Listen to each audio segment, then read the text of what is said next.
ప్రపంచంలోనే అతిపెద్ద mount Everest ఎక్కినప్పుడు మౌంట్ కైలాష్ ఎందుకు ఎక్కలేకపోతున్నారు?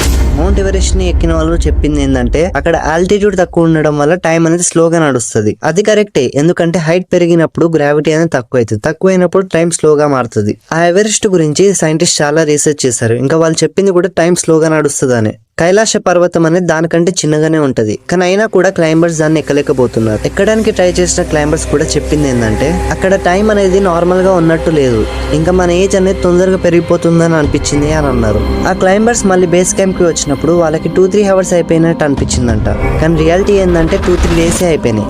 ఇంకా అందరి నమ్మకం ఏంటంటే అక్కడ శివుడు ఉంటాడు కాబట్టి ఎవరు ఎక్కలేకపోతున్నారు అని అంటారు. ఇదే రీజన్ పైన చైనా గవర్నమెంట్ 2001లో ఎవరు ఎక్కొద్దు అని బ్యాన్ చేసింది. అంత పైన ఉన్న మౌంట్ ఎవరెస్ట్ పైన కూడా టైం అనేది స్లోగా నడుస్తుంది, కానీ దానికన్నా చిన్నగా ఉన్న మౌంట్ కైలాష్ ఏమో మొత్తం రివర్స్ గా నడుస్తుంది. సైంటిస్ట్ ఇంకా రీసెర్చర్స్ దీనికి ఏం ఎక్స్ప్లెనేషన్ ఇవ్వలేకపోయారు. మీరు ఏమంటారు కామెంట్ చేయండి. ఇంకా ఇన్ఫర్మేషన్ కోసం సబ్స్క్రైబ్ చేసి బెల్ సింబల్ ఆన్ చేసుకోండి.